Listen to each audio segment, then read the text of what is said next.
चलिए सुनिए, next heading डालिए केसीएल केवीएल के बाद इंटरनल रेजिस्टेंस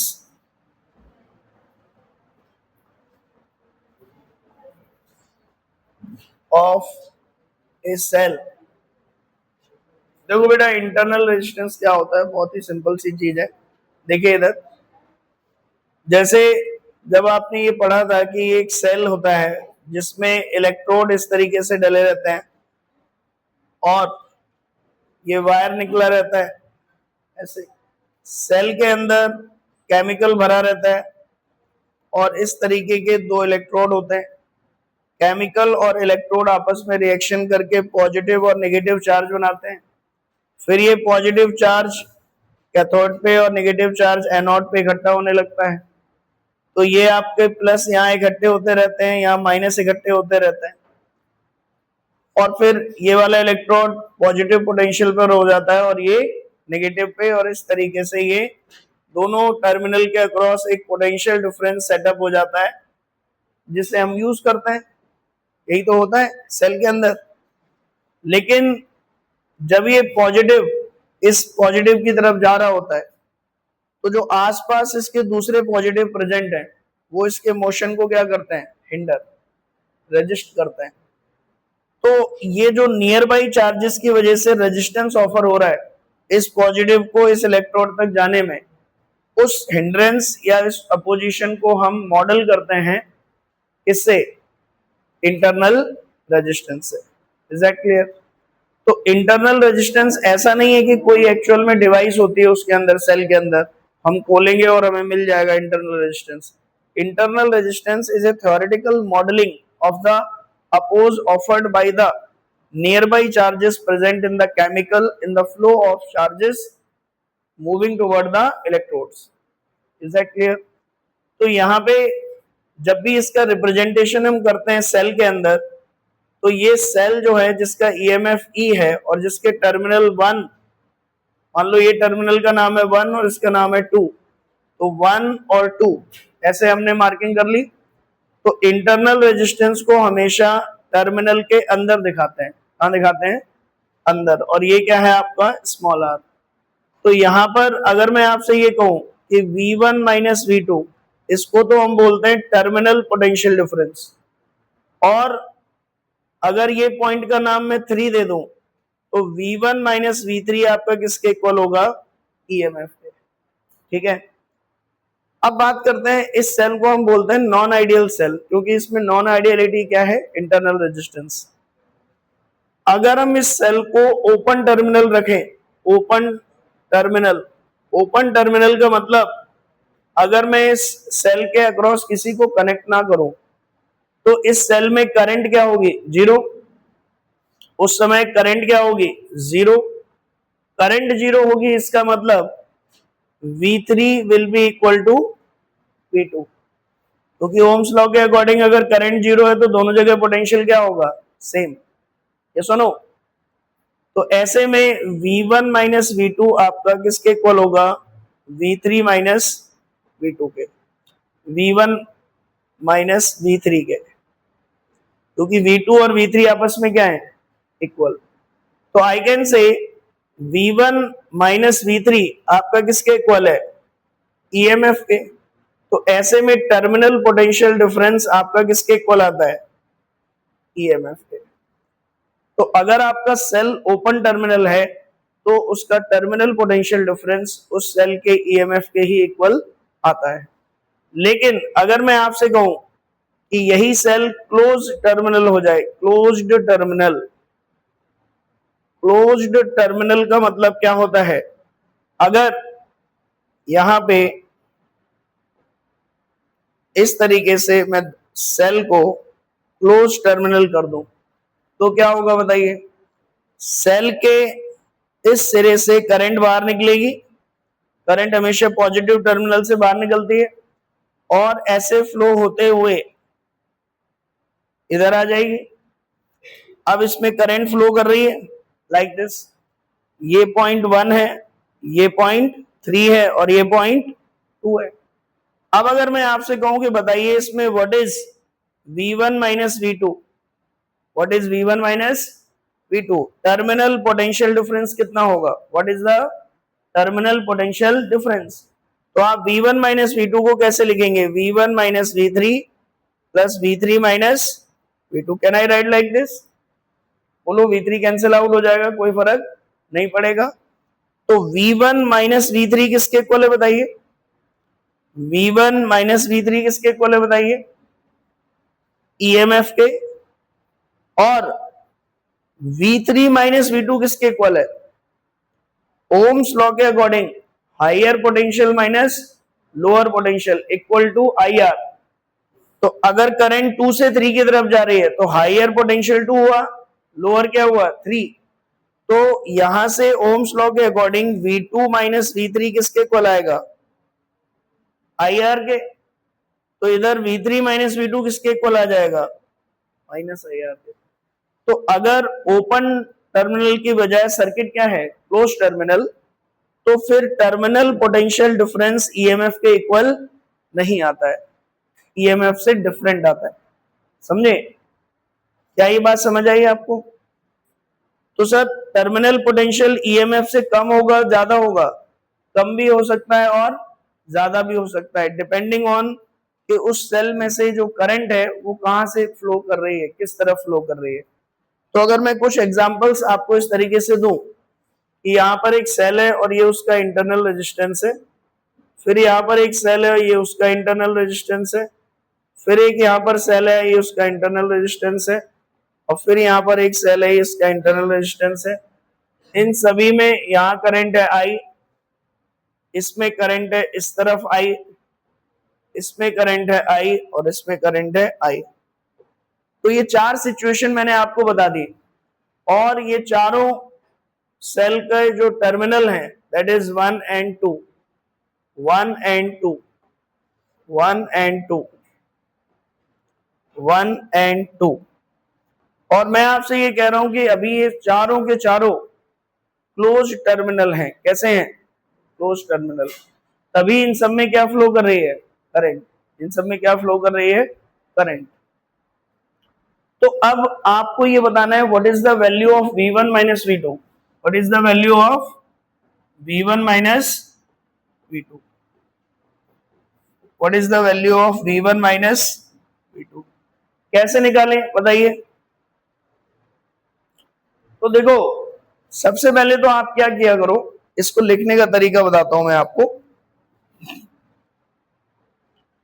आप देख लो कि बीच में कौन सा टर्म है आपका? एक 3, एक ही तो है.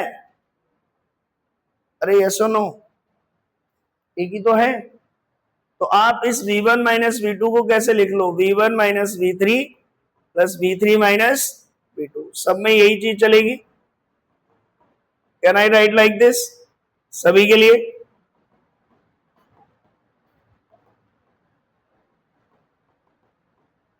यहां तक कोई दिक्कत? अब सभी केस में ये बताओ, V1 माइनस V3 यहां किसके इक्वल आएगा? ये सेल का EMF सभी केस में कितना है? कितना है? E. तो बताइए V1 माइनस V3 किसके इक्वल आएगा? E के. दूसरे वाले केस में किसके इक्वल आएगा? V1 minus V3 plus E के या माइनस E के? क्योंकि छोटी प्लेट में से बड़ी प्लेट घट रही है तो नेगेटिव ही आएगा. तो ये कितना आएगा आपका? Minus E. तीसरे केस में बताइए V1 माइनस V3, तीसरे केस में कितना आएगा? E. चौथे केस में कितना आएगा? क्या ये पहला स्टेप लिखना सीख गए आप? अब आप इसमें आइए, करंट कहां से कहां तक जा रही है? 3 से 2. तो V3 IR, V2 लोअर. तो क्या लिखेंगे? Plus IR.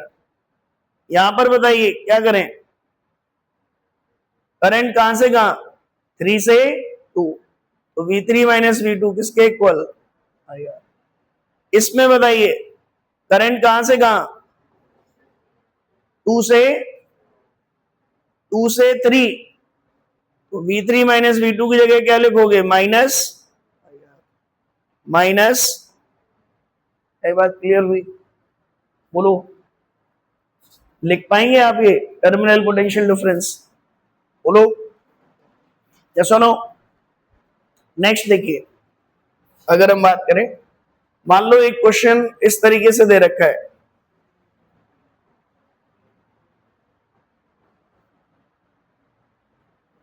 Like this, E1, E2, E3 और ये B है और ये A है, और यहां पे करंट जा रही है I, तो सीरीज में है तो सब में सेम ही जाएगी। अब आपको बताना है ये है R1, ये है R2 और ये है R3। आपको बताना है what is VA minus VB, what is VA minus VB, कैसे निकाले बताइए, क्या करें? करंट जा रही है A से B की तरफ, और आपने लिखा भी क्या है, अल्टीमेटली A से कहां जा रही है, B, तो A हाइयर होगा, B लोअर, तो VA माइनस। अब इसका एक बहुत बढ़िया तरीका बताऊं मैं आपको, शॉर्टकट, चलते चले जाओ, ये वाली बैटरी को कौन सा मिला आपको, पहले प्लस E1, दूसरी वाली का, तीसरी वाली का,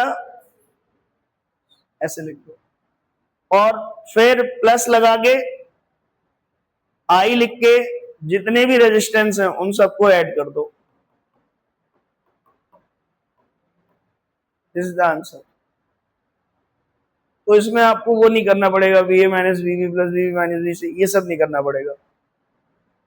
लेकिन ये जो शॉर्टकट है ये काम एक चीज पे निर्भर करता है, वो क्या है कि आपको पहले ये देखना पड़ेगा करंट कहां से कहां फ्लो कर रहा है, A से B, तो फिर आपको VA माइनस VB लिखोगे तभी ये शॉर्टकट काम करेगा, समझे?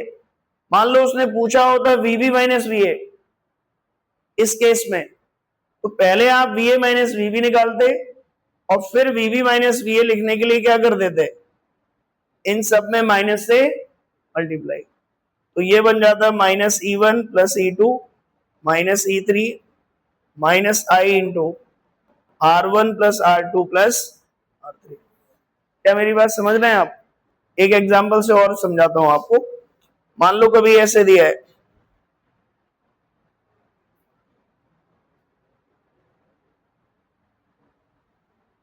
और करंट अब की बार ऐसे है, this is A, this is B, this is R, this is R, this is R, और ये 2E, ये 4E, ये 6E। अब आपसे पूछा जा रहा है कि बताओ what is VB minus, what is VA minus VB। तो आप पहले ये देखो कि करंट कहां से कहां फ्लो कर रही है, A से B या B से A? B से A, तो हायर कौन होगा, B या A? B से करंट जा रही है A की तरफ, तो करंट हमेशा हाई से लो की तरफ फ्लो होती है, तो बताइए B हायर होगा या A हायर होगा? B हायर होगा। तो आप एक्चुअल में क्या लिखेंगे, VB माइनस VA, और सर पूछा तो VA माइनस VB गया था, अरे आप अभी निकाल लो ना VB माइनस VA, फिर उल्टा कर देंगे, तो करंट जहां से जहां फ्लो करे तो हायर माइनस लोअर। अब आप अपना शॉर्टकट लगा दो, यहां से जब आप चले पहले क्या मिला, -2E, फिर क्या मिला -4E, फिर क्या मिला +6E, प्लस I इंटू कितना resistance, 1 2 3 3R, this is the answer. ये VB माइनस VA आया तो कितना बना ये 4E 2E minus 6E plus 6E, कितना आ गया 0, कितना आ गया 0, तो यहां पे कितना बना आपका, it is I into 3R, I into 3R, तो VA माइनस VB कितना बनेगा minus I into 3R। Is that clear? बोलो, कर लेंगे टर्मिनल पोटेंशियल डिफरेंस निकालने के क्वेश्चन। कभी कभी ऐसे क्वेश्चन भी आते हैं, जैसे मान लो एक सर्किट दे रखा होगा,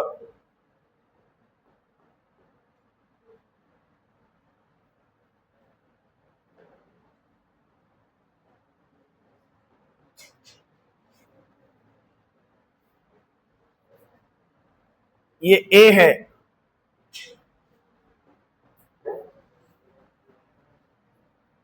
ऐसा सर्किट दे दिया मान लो, ये R1, ये E1, ये R2, ये E2, ये R3, ये R4, ये E1, ये E3, ये E4।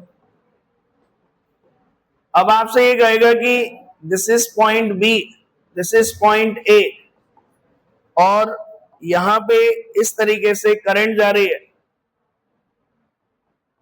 I1, करंट जा रही है, और इस सर्किट में I2 करंट है, और इधर I1 है, इधर I है, इधर I माइनस I1 है। ठीक है, तो आपसे ये कहेगा कि बताओ what is VA minus VB, what is VA minus VB। तो आप देखिए A यहां है, B यहां है, तो आप A से B तक जब चल के जाएंगे तो एक रास्ता, तो मान लो एक रेजिस्टेंस है R6, तो एक रास्ता ये दिख रहा है आपको A से B तक पहुंचने का, बोलो। तो बस आप क्या करिए, VA माइनस VB, पहले क्या मिला माइनस E1, फिर इस रास्ते में क्या मिला माइनस E2, और फिर प्लस I इस वाले रजिस्टर के लिए I इंटू R1, और इस वाले रजिस्टर के लिए ये करंट कितनी है I1 इंटू R1, और इस वाले रजिस्टर के लिए plus I2 into, is that clear, बोलो। क्योंकि करंट अगर यहां से यहां फ्लो कर रही है तो ये प्लस होगा, ये माइनस, ये प्लस होगा और ये माइनस। तो आप ए से बी की तरफ चलते चले जाओ, जो साइन पहले मिले वो लिख दो, और वोल्टेज ड्रॉप लिख दो या वोल्टेज राइज। लिख पाएंगे बताइए, बोलिए, क्लियर है। अब ध्यान से देखिए, मान लीजिए आप एक बाजार से सेल लेके आए, ये सेल लेके आए आप बाजार से, इसके ऊपर लिखा था E equal to 4 volt, R equal to 2 ohm, और ये टर्मिनल ऐसे निकले। आप बाजार से सेल लेने गए, आपसे कहा कि एक सेल ले आओ जिसका वोल्टेज हो 4 और इंटरनल रेजिस्टेंस कुछ हो। अब इंटरनल रेजिस्टेंस अच्छी चीज है या खराब चीज है? खराब ही चीज है, हम तो आइडियल सेल चाहते हैं। अब आप बाजार में खरीदने गए और वहां पर कुछ भी नहीं दिया, आर की जो रीडिंग है उसको उसने पेन से ऐसे कर दिया, वो स्लिप ही हट गई मान लो रेटिंग वाली। अब आपको ये पता करना है कि ये आइडियल सेल है या नहीं, इंटरनल रेजिस्टेंस पता करना है इसका। कैसे पता करेंगे इंटरनल रेजिस्टेंस, बताओ। एक सेल खरीद के ले आए हम बाजार से, और अब ये पता करना है कि वो आइडियल सेल है या नहीं। ईएमएफ की वैल्यू लिख रखी है 4 वोल्ट, तो पहले तो ये पता करना है कि इंटरनल रेजिस्टेंस इसमें है या नहीं। कैसे पता करेंगे बताओ, कोई आइडिया? हम क्या करेंगे, इसके अक्रॉस एक नोन वैल्यू का रेजिस्टेंस कनेक्ट कर देंगे। मान लो मैंने लैब से 2 ओम का एक रेजिस्टेंस कनेक्ट कर दिया इससे, तो थियोरेटिकली अगर ये आइडियल सेल है, इफ इट इज आइडियल, तो इसका डायग्राम ऐसे बनेगा, this is E, this is R. तो ये कितनी करंट निकालेगा सेल से बताइए, आई इज इक्वल टू कितनी निकालेगा, करंट कितनी आएगी, E by I is equal to E by, बोलो। तो यहां ई कितना आएगा बताइए, 4 वोल्ट, और आर कितना आएगा रेजिस्टेंस, कितना आ जाएगी करंट, 2 एम्पियर। कितनी आ जाएगी 2 एम्पियर। Is that clear? बोलो। तो थियोरेटिकली 2 एम्पियर आनी चाहिए थी, लेकिन जब हमने एक डिवाइस से मेजर किया, उस डिवाइस का नाम है एमीटर, पढ़ेंगे बाद में डिटेल में। जब हमने उससे मेजर किया तो अगर करंट 2 एम्पियर आ गई, इसका मतलब सेल कैसा है? आइडियल। हमारा अजम्पशन ठीक है। लेकिन अगर करंट 2 एम्पियर से कम आई, इसका मतलब क्या है कि हमने माना था सर्किट में रेजिस्टेंस कितना है 2 ओम, लेकिन इसका मतलब 2 ओम से ज्यादा है। तो 2 ओम से ज्यादा कब होगा? जब इस सेल का भी क्या होगा? Internal resistance. या सुनो, बोलो। तो इस तरीके से हम पता करते हैं कि सेल आइडियल है या नहीं। सेल की ईएमएफ की रेटिंग है 4, हमने एक नॉन रेजिस्टेंस ऐड किया 2, तो थियोरेटिकली करंट आनी चाहिए थी 2 एम्पियर, लेकिन अगर 2 एम्पियर से कम आई, इसका मतलब सेल आइडियल नहीं है। मान लीजिए रीडिंग आई, ये थियोरेटिकल रीडिंग है, लेकिन आई प्रैक्टिकल आई आपकी मान लीजिए 1.9 ओम, 1.9 ओम। इसका मतलब इसमें क्या है? Internal resistance. तो फिर जो आपका सर्किट बनेगा उसमें ये भी ऐड करना पड़ेगा, इंटरनल रेजिस्टेंस। तो उस केस में फिर आई प्रैक्टिकल का फॉर्मूला क्या बनेगा? ई अपॉन टोटल रेजिस्टेंस कितना हो गया ये सीरीज में, small R plus capital R, small R plus, क्योंकि ये और ये सीरीज में है ना, तो यहां से ये वैल्यू कितनी आई? 1.9 ओम लिख दिया मैंने, एम्पियर आना चाहिए ना।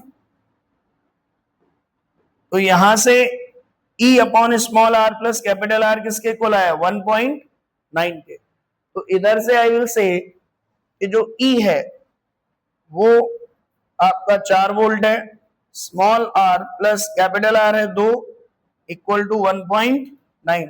सॉल्व करेंगे तो ये कितना बनेगा? 4 इक्वल टू 1.9 आर प्लस 3.8। तो 1.9 आर इक्वल टू 4 माइनस 3.8, तो आर इक्वल टू कितना आएगा? 0.2 अपॉन 1.9, कैंसिल हो गया। R equal to 2 upon. Is that clear? बोलो। तो ये तरीका है किसी सेल के बारे में पता करने का कि वो आइडियल होगा या नॉन आइडियल होगा, और अगर नॉन आइडियल है तो कैसे उसका इंटरनल रेजिस्टेंस कैलकुलेट किया जा सकता है। Is that clear? बोलो। समझ आ रही है बात? बताएं। अच्छा, अब एक बात बताओ, अगर ये रीडिंग भी गायब हो जाए, अगर ये रीडिंग भी गायब हो जाए, एक सेल दे दें जिसका ईएमएफ तक पता नहीं है आपको, एक सेल ले आए और अब उस सेल का ना तो ईएमएफ पता है ना इंटरनल रेजिस्टेंस पता है। अब कैसे लैब में हम पता करेंगे कि इसका ईएमएफ कितना होगा और इसका इंटरनल रेजिस्टेंस कितना होगा? बताओ। तो ऐसा करने के लिए हम क्या करते हैं, इसको एक रजिस्टर से कनेक्ट करते हैं, ठीक है। इसकी वैल्यू हमें नोन है, पता है, कैपिटल आर। लाइट चली गई, पॉज कर दो बेटा इसको। इसकी वैल्यू हमें